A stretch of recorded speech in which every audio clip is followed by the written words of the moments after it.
Thank you for joining us on episode 9 of the Zero Basis Points podcast. You have Haik Sahakyan and George Guidotti. George, how's it going, man? All right. What's up, everybody? Great to be episode 10? Is this It's 9, episode I think. 9? Yeah. We weren't too late for episode 8, but we're just in time for episode 9. Look, I just came up with that. I like it. But so yeah, man, it's been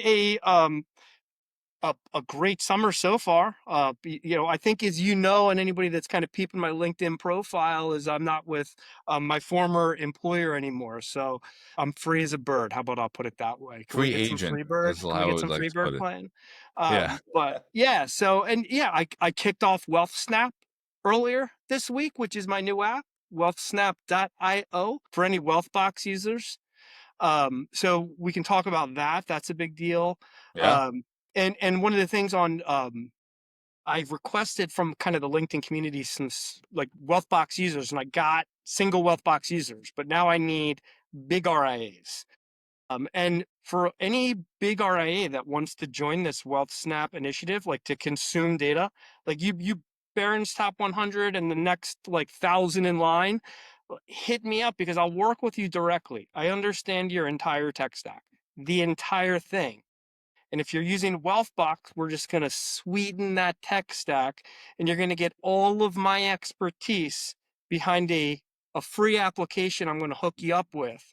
So, you know, let's engage to the entire wealth management community. Let's wealth snap together.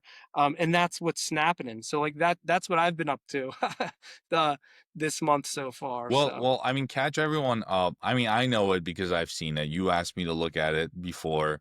And you have so many kind of balls up in the air right now, based on the exit from your former employer, now kind of working on this Wealth Snap project that you always had in the back of your mind and are finally kind of putting code into the system.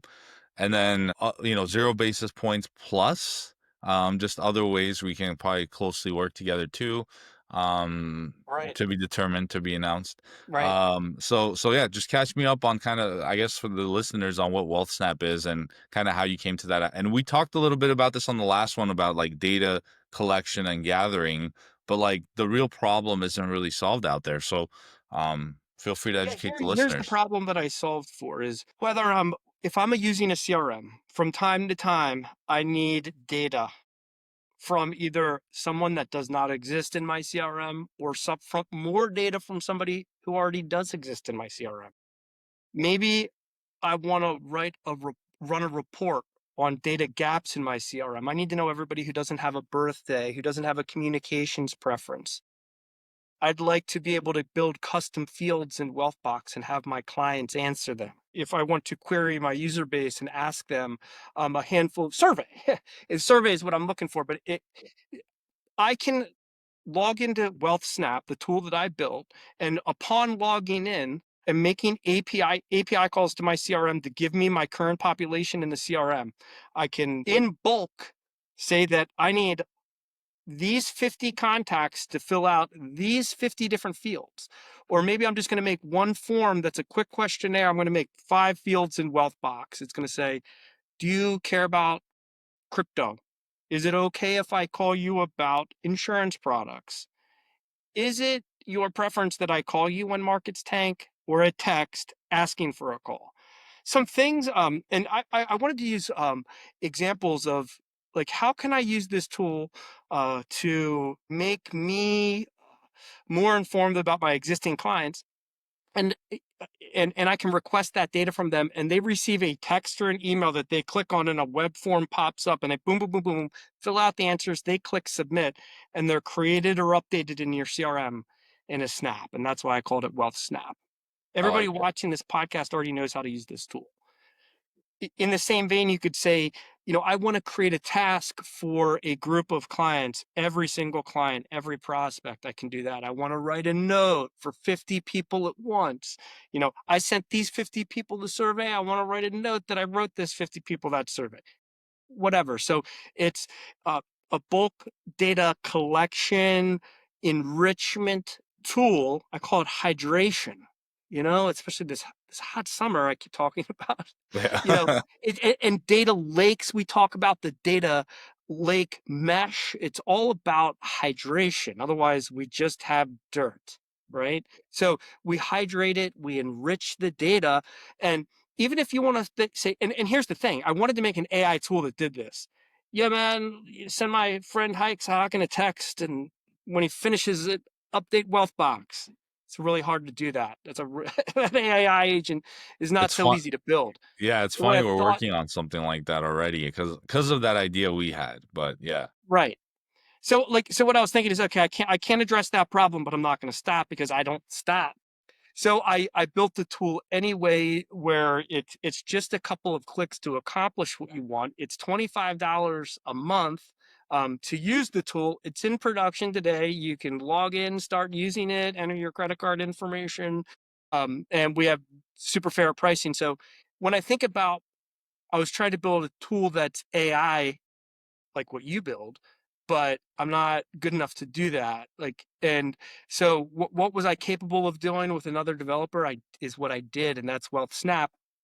And that tool is going to get you ready to use AI because if your data is not hydrated and curated, it's dirt. It's worthless. The tool can do a lot of things, and maybe like the next podcast we'll do a demo. By that point, there's going to be like demos out there online and everything. But um, in my Grendel, my early CRM days, everybody was like, "Oh, is there just a way that like the client can answer, questions, and we can create, a questionnaire that we can push?" And so what we did is we built a client portal where the advisor could surface those questions inside the client portal, and that was before the ease of building a private web form where I'm sending somebody a magic link by text or email that they just fill out, and boom, the CRM's updated. And this is within minutes. So when I give this demo, it's under 5 minutes. It's Oh, the that's actual awesome. demo is under, I don't know, maybe three. You Um, know, I think about this a lot, and there's so many systems out there that try to do some level of this, precision FP, that does like the forms. Everything's so Precise FP, right? precise FP, sorry. Right. Yeah, but to be honest, it's like so much manual work goes around doing stuff like that, right? And so it's all about the age of automation. And one thing that I'm always curious about, and I think what WellSnap does that's pretty interesting, that I think there's a use case within Arca as well, is like you already sit on certain amount of data, then you uncover the stuff that you don't have, the gaps in your data, and how do you go about getting them? And there's folks who are going to want to do it on site where it's like if my client walks out the door, there's no way I'm going to get this information out of them because I got to like badger them. They're probably, going to feel like I'm hounding them down. But then, the folks who don't want to have that interface, they just want to log into a link and respond or text a response. This is something that's an alternative that I think helps in this newer age of client advisor interactions. So I think it's Yeah. awesome. Yeah. If I'm sitting next to somebody at a baseball game, and this is how it works in wealth management or a football game, and so he says, "You're in wealth management?" Yeah, right. And yeah, do you want me to connect you with an advisor? What's your phone number? Boom. Now he has a link, and I said, just fill that out. How about that play we just saw? And he's already filled that thing out. He's in my Wealthbox CRM. I'm going to be tasked with a reminder to follow up with that person. And like if it's not that easy to work with, like I've had to engage, and maybe he'll watch it. I've had to engage with different accountants for this project, and they're annoying, man. Like I'm just trying to get, should I be C corp in this thing? Should I be, all those stupid questions where I'm just like, I mean, I really could have done this a lot faster if I'd just been working with somebody that made it easier to engage with. Yeah. You know, And otherwise that's I'll going to just be go the there and figure it out on my differentiator. own. Sorry, go ahead. What'd you say? No, I was gonna say that's gonna be the differentiator in a lot of the relationships. Like, Dude, is that's what this I, that's what I, that's what yeah, I, yeah. You are going to be the differentiator. It's like, dude, you made that really easy to work with me. You're going to be the differentiator. You hike, you unique advisor. So make it easy to get the client's data so you can just be the unique you, advising like a lot of other advisors. But what makes you unique is you. Anyway, sorry, I didn't want to. I always cut you off when I rewatch these. I see no, that way. no, because you're so passionate about this space, and I think it's awesome, and I think there's so much for us to do. together. So I think it's we're in a great spot. I think so no harm done when you cut me off. I think it's awesome because it just shows how passionate you are about what you're talking about, and I do the same sometimes. But all you gotta avoid now with Wealth Snap is having it go off the hinges like Grok, asking questions or asking weird questions without your control. When the Which CEO is needs to retire the next yeah. day for the same within the same 24 hours. It's asking your clients out on dates and things like that. "Would you go out on a date with me?" It's a Wealth Snap query, but Yeah. I took a little break from X yesterday, and then I come back, I'm like, "What happened?" Like, this it's is like wild. normally you ask Grok what happened. Yeah. You didn't wanna do it yesterday, but, Yeah. so yeah, the it's really awesome. I'm happy to hear about Wealth Snap. I'm happy to follow the trajectory of what you've built because I think sometimes it doesn't have to be so big to be a cool solution. I think the small ones actually do pretty well. So I'm looking forward to seeing how that goes. It's gonna start small. It has to start small. The stories you read are just about the ones that started big with a lot of, like, capital. But otherwise, publish this little video to get the attention of Wealthbox users, which I got the Wealthbox users that I needed.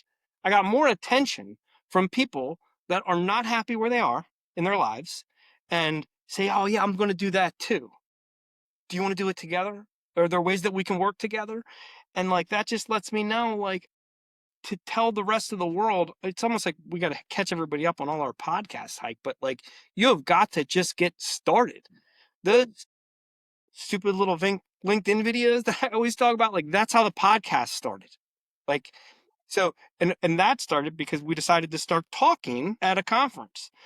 So you really just need to start talking, and you can make magic happen. You and I started talking at that conference, started doing that LinkedIn video, breaking my chops about them. I'm saying you need to do them too. We decided to do the podcast, and I think in the next couple months, people are going to realize we're the best thing for this industry. And it's because we just decide to keep talking about things. And no matter how small an idea is, it's it's a seed, and you're Correct. big. It will never become big if you don't start with something. So, you know, get out of your own way. And one of the best advice I ever got from a guy way back in the day was just get out there and suck. You know, like, because you're not going to get out there and be awesome. You're going to get out there and suck Of first. course. So you got to get that out of the way. Yeah, I agree completely. I think This week's all what about for me. yeah, I think one of the I think I don't know how true it is for a lot of folks, but for me at least in my career and everything that I've done, it's like you get out and then you try and you're gonna fail. If you don't, like that's lucky. Like it's not it wasn't meant to be a success right off the bat, right? That's not you're one of the few that happens for. And you're just gonna suck until you get better and then it gets better and better, but you just have to show up. That's it. And a lot of it I found there was a really small speaking of kind of small apps and companies, there was a project I did for a friend of mine who was in the commercial real estate business, and I found out this was around the time when I was coming back from Adipar. I had some technical know-how. I was kind of doing the consulting for Blackmar, and one of my buddies who was doing commercial real estate, they were doing mailers that they would send out. I don't know if I ever told you this, George, if I would talked about this. Tell me High level, again, yeah. maybe. Yeah. You may have, but I don't remember the Yeah. detail. So basically they were doing these mailers that would go out to portfolio owners in the LA area who owned a bunch of real estate, and they would make them like an offer and say, "Hey, reach out." So, everyone's gotten those envelopes where it's like, "Hey, reach out to me and I'll buy your house or whatever." But they were doing it on a larger scale. And they were lucky to get 2% response rate, like 1 to 2%. But they would spend so much money in putting together all these envelopes and letters and everything. And the biggest issue they had was for a portfolio owner who owned, let's say, 10 different properties, um, they would go ahead and send them 10 different letters, and that would be suspicious. And so they wanted to collate everything into one to be like, hey, we'll purchase the entire portfolio or all these properties together, et cetera, because they knew George owned it or whoever owned it. So I went to these guys and I saw the issue they had.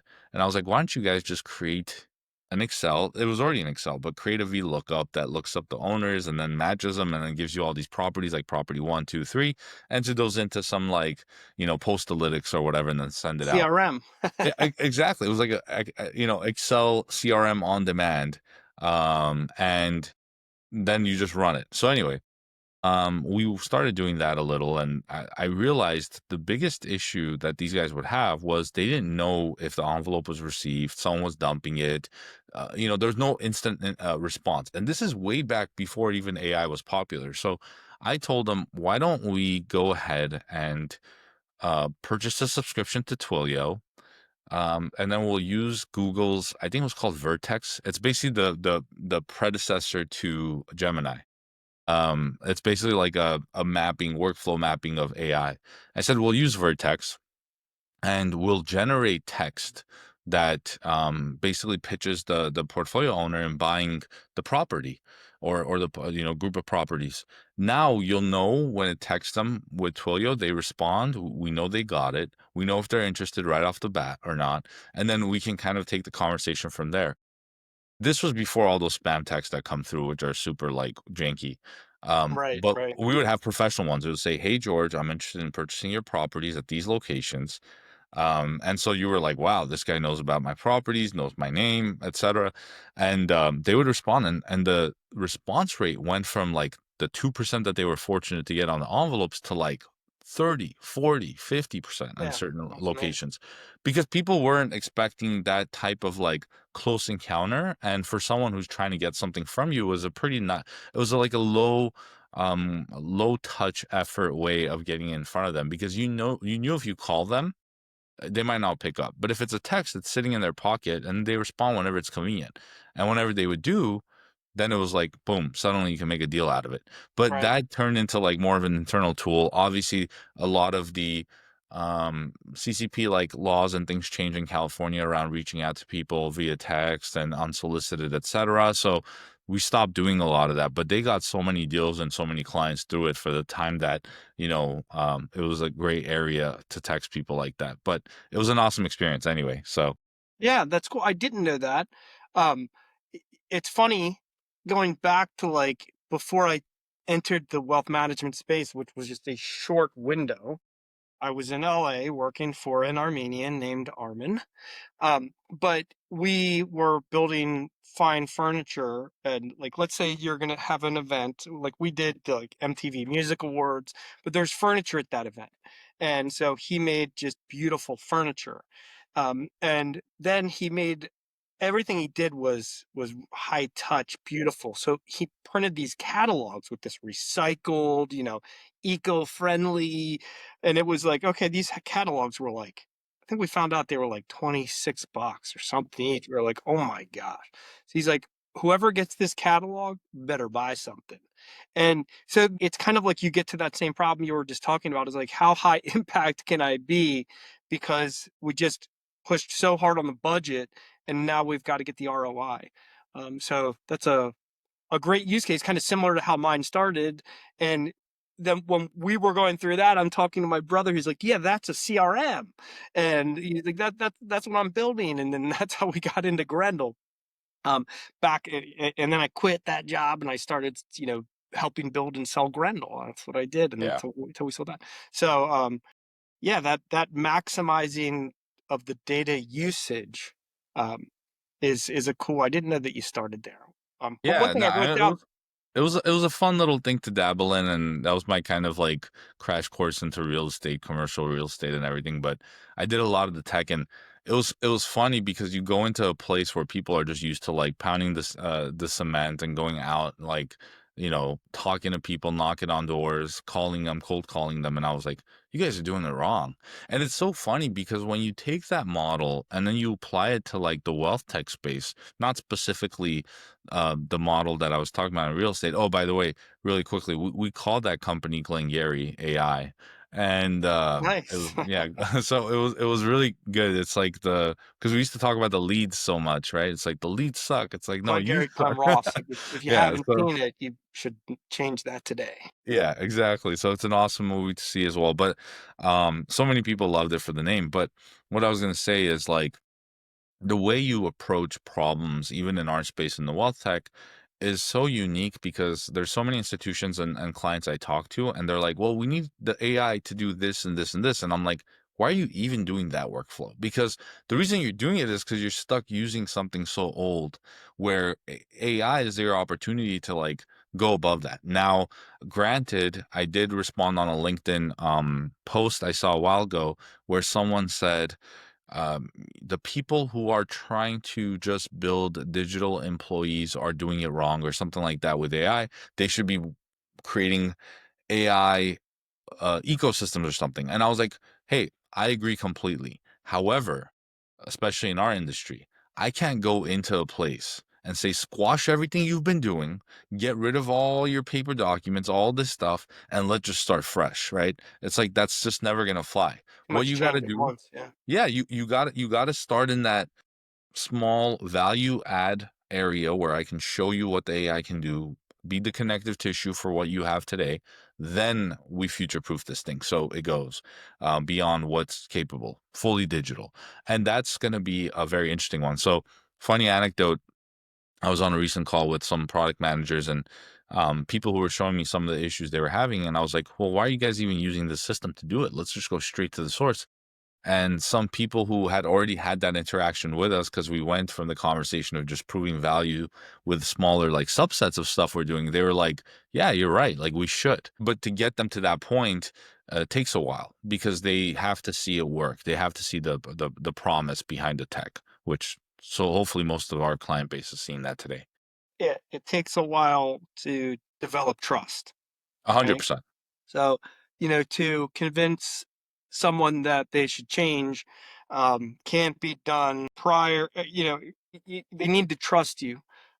So you've got to demonstrate some know-how. But I agree, you'll get into, and even when I was working with, a developer on my idea with Wealth Snap, he's like, "Well, why are you doing it that way?" It's like, trying to help somebody hook up an entertainment center and like there's like a DVD player in the mix. You're like, what's up with this? You got some DVDs that like aren't available online or something? Like, uh, we just I'm hooking up a smart TV for you, and you got this DVD player. You know. So yeah, I get that. Kind of digging into kind of stuck with old kind of ways of thinking, but where yeah, that's why it's nice to be like like I like your perspective on AI because you're dealing with kind of with Arca, it's like the most cutting edge use cases at scale. Um, and I don't think that there's anything more important happening in our space than what you're doing with Arca. I've been saying that for a long time now. You're And going I, to be I saying it for continue, longer and more often soon. right, that's right. um, but so much, and here's the thing. And when I thought about building Wealth Snap, and when I designed this tool and I use this tool, I want the world to know, I think my dad has got to be able to use this tool. And that's what I thought when we were building Grendel. And believe me, I do not want that guy getting on the phone and asking me how to do something inside of my app. So the only thing I can do is consider the way this guy might screw things up. And I'm going to dummy proof this. And I know that you and I kind of think along those same lines, but rarely do you meet someone, and I mean this, like, and I and I know it's me and it's you, but that's actually going to change the trajectory of your firm. Like, how many? I rolled up an RIA into one of the largest in the country. Brother's still a senior partner, um, and then I rolled up a CRM company, sold that. And ever since, and that's 2019, have been working on the cutting edge of data collection insights, and the last year conversing with you about how we include AI in this process. So when you think about what what you and I bring together, and we're getting better at talking about it on this podcast, but these are going to be the best ideas. There's not somebody coming up with better ideas. So I really believe that, and that's why I jump out of bed in the morning, just because somebody might have jumped out of bed before me. And I've got to make sure that I'm on top of everything that somebody else might think of this afternoon. last week. It's fun going through all of this with you and what you're doing with Arca, because I think that how we bring in that CRM domain expertise and what I see inside of Arca, and then the workflows with your AI expertise. Your AI expertise goes way back before anybody understands. And that continues to become clear to me just as we have these talks. Yeah. So I'm really excited about what we're going to keep doing together here. No, it's awesome. Yeah, It's awesome. Speaking of just generally our space in AI, I told you last week we were at Morningstar, right. which we did the fintech pitch or whatever they call it, that session, Yeah, and which was awesome. congratulations on all the awards. Like, we don't talk about the awards and all this cool stuff, but congratulations. I let Pete take the little award and park it in the New York office. Park it on So park. yeah, so park it in park, exactly. So, but we heard from, I'm not naming names, but we were the runner up for winning it. Obviously, there was, I think, a company M.M that won, and they were like $50 million VC backed firm, fundraised Series C or something, which didn't make sense because they're supposed to be like earlier startups. I'm like, we were getting, they were busting us for having a safe round, and I was like, this guy's series like C, B, or something like that. How are you letting him pitch? But anyway, it was fun. It was a fun experience. But most of it was obviously geared towards like allocation, investment management, et cetera, not really general AI around enterprises. So our pitch was unique and it stuck out. And I think a lot of people were interested, at least from where I was standing. I could see a lot of folks just nodding their heads when I was talking about the data problems and everything involved in leveraging AI to be able to kind of create a system, right? And be able to run with it, whether it's a data lake, whether it's your already enterprise system at home office or whatever it is. So many people, I think, agreed with the use case and the problem we're trying to solve. And it was an awesome experience. Always great to go out to Chicago. They had their patio party or the rooftop party they did at their office, which was my first time going to Morningstar's offices, which was great. But Yeah, I yeah, haven't been, but I love Chicago. But yeah, yeah, that's I think cool. we can get in whenever we want at this point because we're really close with those folks there, and they've been awesome partners of ours. And I think they love the relationship that Pete, myself, bring to the table. So it's great. But yeah, anytime. I mean, we have an open invite to go to their offices anytime we want. So I will next time maybe we do an offsite there or something. Yeah, let's go soon. Do a cast from this maybe October would be fun or something like Yeah. that. It's a nice little fall. But Yeah, yeah, it was an exciting thing. And I think so many people, there were so many folks talking about just AI. Again, at these conferences, I don't know if it's just being jaded to hearing so much around AI where it's not actually AI or what, but I have been missing conferences just because we've been so busy, which is a great problem to have. right. But at the same time, I'm like, I'm just curious what it looks like out there when I'm not there. Because who's pitching what at this point? But I'm gonna try to get out to a couple more this year, the big ones. Same. We'll see how it goes. Yeah. One thing I want to say is you've got those other companies, they're 50 million, $50 million round. And I don't know if it was AI model portfolio creation, or a lot of that stuff. Like, again, it is not dealing with like the heart of the problem, which is just the advisor who sits down at his or her desk every day, surrounded by a regulatory environment, approvers, OSJs, business units, subunits, compliance, and they want to breeze through that day and not necessarily like be freed up to interact with clients, but give them such powerful insights with the data that they're inspired, not not freed up. You know what? If all your software is going to do is free up time for the advisor, your software sucks.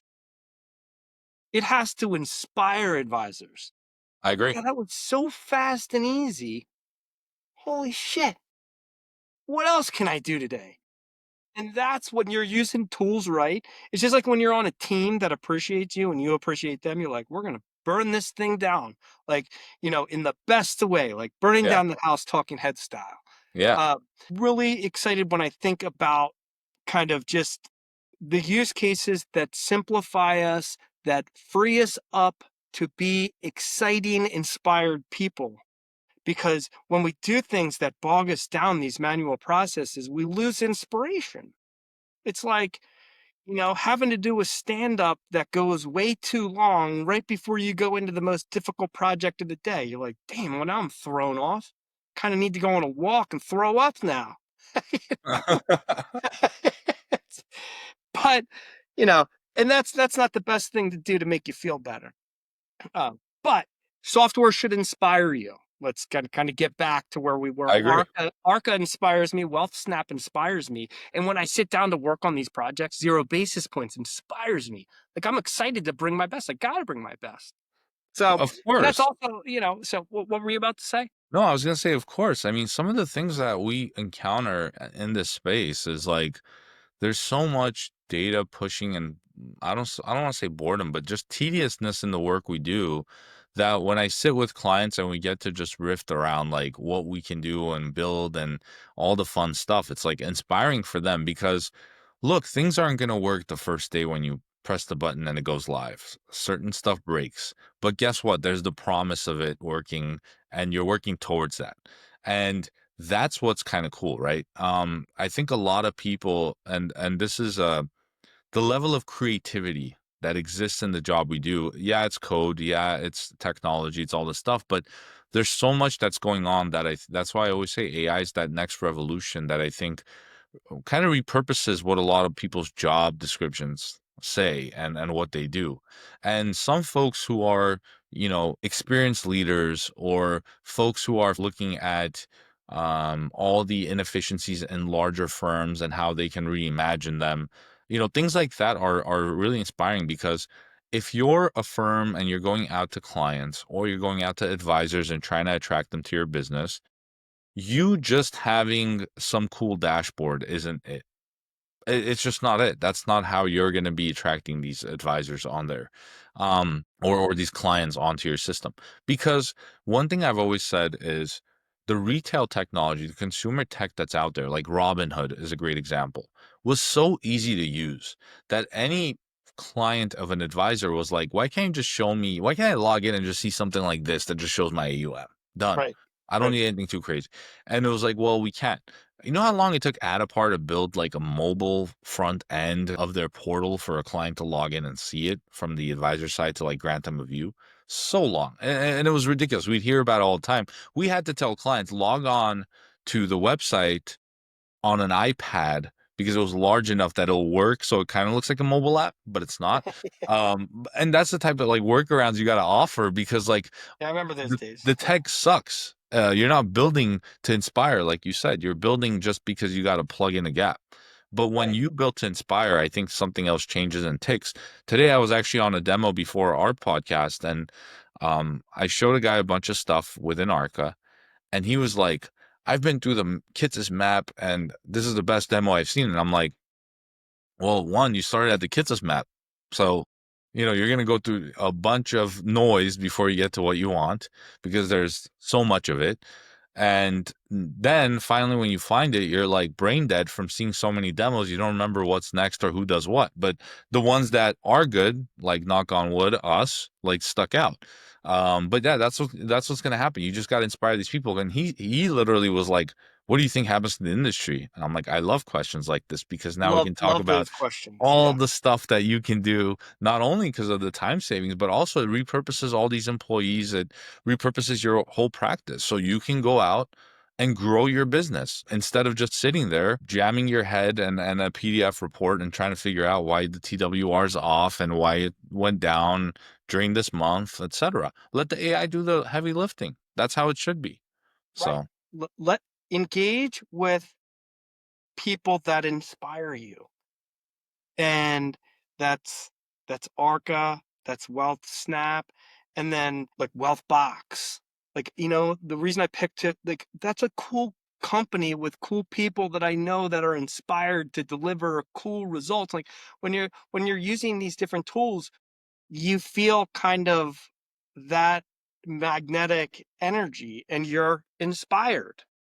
And software that and people that don't inspire you will drain you. I don't think that here's what I tell a lot of people that are close to me. You can associate a plus or a minus with everybody you know. And if it's a minus, they're gone. And life is way too hard that you're as a business owner, you need to engage with people that are fit as an organization and fit as people. We got to get into the whole fitness thing. I'm finally doing it for once somewhere. But you need to be with a healthy product that's coming from healthy people, from a healthy mindset that inspires you. And like, man, I'm really feeling it while I'm saying it because, like, when I work with people that inspire me, I don't feel like I'm working at all. And I do it until my eyes close. It's not like I'm like tears are coming down my face. Like I can't believe like it's 2:30 in the morning. It's like my eyes are gonna close. I gotta go lay down. And I'm gonna wake up in the morning and hopefully this looks pretty good. You know. Um so yeah, kind of really believe now that if the software just frees up your time, that's not good enough anymore. It's got to inspire you. And if you're not like enjoying and feeling inspired, then like jump with the Hike and George program already. Like we're talking about the right tools on this podcast. This is Yeah. like better than the consultation you're going to find out there. What do you need? A spreadsheet with an implementation plan and a left to right roadmap of how we're going to implement the tools you're Gantt going to chart. You need. need the Gantt chart with the dates and the colors. You know how many Gantt charts I made in my career Dude, we had a Gantt chart in Grendel. They loved it. I go, look at this I Gantt know. chart for projects. People are like, oh my gosh, like the Gantt chart. And you know what's funny is when I was at Adapar, we used to do it like the sales engineers would put something like that together. And then when I left to Blackmar and there was like implementations I was doing with folks, they would ask me for the Gantt chart and they would be like, I had this one client who was implementing, they literally asked me for a Gantt chart and Adapar for one, and they would just love to put them across each other and be like, Hike so much quicker than these guys thought. And I was like, I could have told you that. You didn't need this, you know, Gantt chart out there, but it was funny. But that's one of the Yeah. things that these So, people love. and my point is that you don't need all that noise and maps. I mean, the Kitsy's map. Kitsy's is OG. That map's OG. It'll always be the Kitsy's map, like forever. Um, but it's very overwhelming, and it's almost like a vendor validation sheet because an advisor can't necessarily. I mean, I guess you can go there and look at a specific category and like zoom out so that you can see the logos that are like within each category. But like, are you using that to search, or are like vendors are like making sure that they're in the right category or not? Um, Yeah.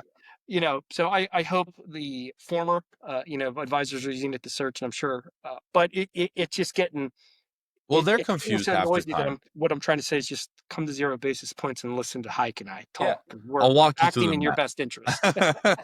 I'll walk you through the map. But no, Right. basically, a lot of clients, I think, or prospects are looking at the map, trying to find what they're looking for. But so much of it, like, how do you compartmentalize AI into one bucket? It's very difficult to do that. Especially because questions like, "Hey, I see you guys have, this module. Can I ask you guys to build another module? Is it on your roadmap?" And it's like, "Oh, you want a financial planning module to replace your need for right capital?"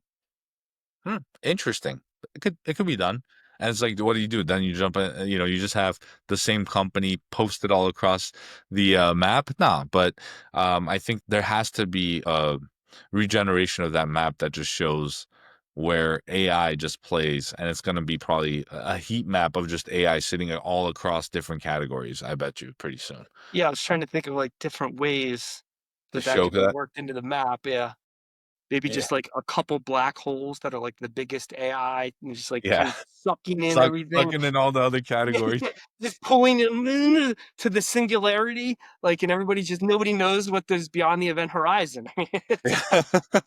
so just That's like, what I think he's gonna come out. Kitsus is gonna come out with that term and a new map. It's gonna be the black hole map. It's just gonna be it'll like be like it'll AI. just be Arca, it'll be the black hole, and it'll be like stretching these logos down the hole. Oh man. I Yeah, don't know. but basically I think that's why, yeah, they're gonna have to revamp some of that. But it'll be interesting what they do because AI is so much more impactful than people realize. So Yeah, and even like when you were talking earlier, like, and I've said on previous podcasts, I'm like, Google is a noun, not a verb. And Google is powered by Gemini. Gemini powers Waymo, which are the taxi driverless cars. You and I've taken them around San Francisco. It's like insane. You know, you're driving in a car that doesn't have a driver. yeah, You're riding in a car that doesn't have a driver. But, and then I watched an interview with the CEO, and then I started realizing that Gemini is behind the search bar at Google now. And so instead of asking, like, we take such a more conversational approach to ChatGPT Grok 4 this morning. I don't know if you've tested it yet, but it's better than Grok 3, which was I yesterday. haven't gotten around Well, yet. yeah, yeah. it was really good. I asked it to do a breakdown of well, anyway, I won't say what I asked it to do. But my whole point is that Google, we're very conversational with Grok, and you can now be conversational with Google. Not conversational. Maybe I haven't tried all their apps yet, but with Grok, I'm having discussions. I'm going back and forth. No, no, no. You consider this, do that, and Aura, the voice mode. But Gemini, like the Google results are pretty good, and it like X is on top of XAI. That's what Grok's doing. Google's on top of Google. Like I mean, that's pretty. Gemini's on top of Google, and like everything else they have. So when you watch it think, it's fast, and then under the results you can tap a button for deeper AI search. So Gemini, like don't discount Gemini. You know, No, I mean, um, there's so much that they're doing still that I yeah, think it'll come to fruition. And plus, you've seen their like video generation stuff too, like the video and stuff like that's out there. it's. I mean, yeah, yeah, it's incredible. Yeah, we're gonna try to do some ads with that, experiment with it. That'll be fun. Yeah, I know it'll be hard to not just burn all of your credits having fun because it's just such a cool tool. It's like having Just your own become music your own video. director. But All of a sudden you're going to be out of credits, and we've only just been having fun making goofy videos. Like, oh man, gosh, we got to get to work. But yeah, it's incredible, and even like what Google's done to navigate as an organization that was like a search company, that we all started using this word Google, right? Which yep, is like, what is Google? Like a one followed by 100 zeros? Is that's what a Google is, or yep. whatever? But like we all started using this word differently, and like we're still just dominating the web and search, and now the YouTube, Waymo, Gemini, like it just an incredible company. So you know, I'm not trying to kiss Google's ass, but I talked smack on Google a couple episodes back, and I think it's They might have heard you. obviously just as big of a player as Grok and ChatGPT. It's gonna be. I think around quantum computing too, it'll be. Over time, we'll see that. I mean, that there's a lot of hype around that. So many quantum computing stuff that's going around. And it's like we're not even done with the AI side. We're going into the actual compute part of it. But yeah, it's gonna be. I think there's a lot in store for these guys. So I'm not counting anyone out. I think it'll be really interesting too to see what Apple does with Siri and their Apple Intelligence too, because I think a couple of weeks ago they were talking about leveraging OpenAI. Now it's up in the air if they'll allow multi LLM kind of purposing, etc. So it'll be Yeah, pretty Google, interesting. Siri is such a letdown right now, isn't it? Like Yeah, you can ask it something and it doesn't. It's worthless. You're like, yeah, they're gonna you have to catch up stupid somehow. robot. What's that? They're gonna have to catch up to it somehow. Like right now, because think about it this way, these things are such strong computers right now and the processors on these things that you should be able to do a lot of what, we talk about within the hardware that's here already. Right. But it's a letdown. Yeah, like if hey, yeah, even Copilot's a letdown. I finally I deleted Copilot from my computer, and I deleted Outlook. That's when you know you're a free man. Um, but I but never had like it. I never believed in it. yeah, Copilot is like you couldn't ask. Copilot is like Microsoft's AI, and you can't ask it like, do I have this installed on my computer? And it's like, and then you finally get like you have your Apple, you have Siri, you have people just talking to you, and like you screw it up, like you haven't gotten it right yet. You know, Well, they have hey, so much data to be able to work with. That's the yeah, crazy part. So yeah. I can't. I want to call out the "Hey Siri," and then it's going to activate, but it's worthless. But it does. Yeah, it's not any good for me. It doesn't. It's worthless. I want Yeah, to just be, "Hey Grok, do this," or "Hey Aura, do this." But anyway, went off on a tangent there to give my pay my dues to Gemini. But all good. I mean, update me on the workout stuff, and then we'll probably sign so off for the Pete gave folks. me Arca co-founder Pete gave me a workout routine. And because like I've got a weight room and I've got like hills I could run, I got a street I can run, I got a treadmill, and I just can't get into a good workout routine. So Pete gave me this thing that's designed for, somebody my age. And like my goal is like I don't want to like break an arm or hip or an elbow. I play basketball, football with my kids, like, and I got a young boy. So he'll be turning 5 soon, but I've got to be healthy and fit for a while. All that being said, Pete gave me this workout that I do 3 days on, 1 day off, 3 days on, 1 day off. So I'm like, I just did another one. So I've been doing it. So I've done at least like, no, one, two, I think 12. Like I've done each of the 3 pages 3 or 4 times. I have right here, but I write down the dates. But That's like I awesome. feel way better. And and when you talk about getting inspired, and that was something I was going to talk about earlier, like I did not feel that great this morning. I was dragging. Then I knew I had to do the podcast. And I'm like, I got to be happy for the podcast. And I just decided to work out. And I started laughing in the middle because I already know it. Like working out, like is seen as like this dreadful event, but after a couple weeks, it's the thing that makes you happy. Yeah, And of course. so, like, and it's the thing that inspires you. And then here I am, an hour and a half ago, 2 hours ago, I was bumming. I was dragging. Well, that's a good way to put it. I wasn't bumming. I was dragging. Oh, dude. I don't want any more espresso. I just want to be pumped up. Yeah. No, Um, I think it's such a flip. Once you start making it a habit and a routine, it flips and you're just like, why was I not doing this sooner? But you have to do it enough where you got to make it a habit, which people say it takes around like what, a month of doing something repetitively to make it a habit, sometimes sooner for Yeah, folks. like But 27 days. Let's just call it a yeah. month. Yeah. Yeah, but I think once you're there, then you're like, "All right, why was I not doing this sooner?" And this becomes a part of your life, and it's a prerequisite. We always joke with Pete, we're like, "It's a prerequisite of working here. You just gotta be fit." And, we say, "You Yeah, know but you what? gotta be We." able to kick some ass. Yeah. Well, when we go to the conferences, we've always talked about this. We're gonna get like Pete always says a bench to like get people a bench or squat rack, and I'm like, dude, you're gonna break so many people's hips and clavicles and whatnot. So might as well just like keep it easy. Just do something light, maybe I don't know, a punching bag, and we measure their or the one of those punch things, and we measure the Yeah, the power. punching bags are good. Dude, yeah, the punching thing where you see how high Yeah, the yeah, yeah. Yeah, yeah, you get a discount, that but thing that Drago punched in Rocky 4. yeah, and then the number That's what just we go up. need. Yeah, Yeah. that's what we need. And then we just record everyone doing it and compile it into a motivational thing about how pissed off advisors are at tech. Yeah. But what And to what you like, to the whole thing that I went through, I want people to know, like, I used to work out 5 days a week before the pandemic, not like hard, not even like this is like real. It's like I got a trainer telling me, "All right, do this for a minute, then that for a minute, then that for a minute," and you just have to do it. But like at the beginning, I'm like, dude, I'm like slipping when I'm trying to do a push up hold. My foot slips, and like you have to develop just like the weirdest muscles, but like they develop really fast. To where it's like, okay, well, my feet aren't slipping on week 2, and on week 3, I'm just kind of beasting through this motion and I feel good and inspired. So like when the first week or 2 suck, here I am evidence on at least week 3 or 4 that I there's feel hope. great, and better than I have in a very long time. So that's my fitness update.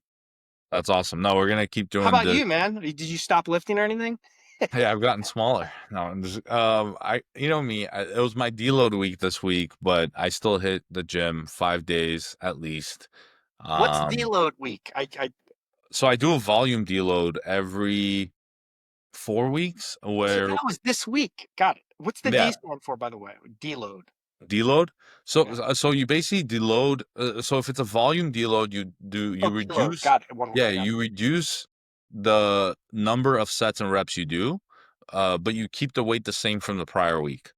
and then once every 15 or 16 weeks, I'll do 16 weeks, I'll do a full deload, which means I'll lower the weight down 50% approximately, as well as the reps, and that it just gives your body, you still show up to the gym, so you know, scratch that itch, but you do it so much easier where it's like I kind of feel bad. I always want to go more, but like you're just kind of being disciplined to not hurt yourself. You're letting your body rest, but you're still showing up to the gym without, you know, sitting at home and you know, cracking a bag of Doritos. So so Oreos and Doritos. yeah, it's recovery, right? Food, but Yeah, yeah, I'll have more of updates on the workouts. You know, we always said we'll share more, but you know, we got to hit the numbers. We got to hit the numbers and tandem with hitting business deliverables. So, hopefully, we'll have some exactly. awesome It's the news pretty balancing act. soon. All the only it's just yeah, the only thing we're buying is time, man. You just run out of time. It's like, damn. That's That's why it. you just need to be so efficient with your time and make sure that the time that you have is inspiring. And if it isn't, talking to the wrong people, you're working with the wrong partners, and you already know that. Yeah, You denial. know, get off your ass and start get with the 0 basis points program and let's get happy. I You know, think we let's have make some episode fun, 10 pretty exciting get one. inspired. Yeah, What you say? I think we make episode 10 a really interesting one after, with some news and some more direct feedback to the folks and the listeners. Yeah, yeah, we got to really yeah, It's the 10 10th needs to one. be We made it to the 10th one. We got to do something big. like what amazing timing. Like maybe we're yeah, so we're gonna have 10th is gonna have to be a banger. It might even have to be face to face. Who knows? But we're there. We got to episode 10. I think that's like some sort of threshold. Like Yeah, maybe podcast putter out at like 5 or 6. I don't know. We got to that's it. 10 though. That's a big deal. Yeah. So Well, with that, we'll sign off. George, thanks so much for the time. yeah, always We'll love keep this talking a to you, man. weekly thing, man. What's that? We'll keep this a weekly thing. Keep it a weekly thing, man. Keep everybody happy. It keeps me happy, man. And we've got lots to talk about. That's it. All right. Well, we'll talk on the next one. Thanks so much for the time, everyone. And George, we'll talk soon. All See you right. on the Thank you, channel. everybody.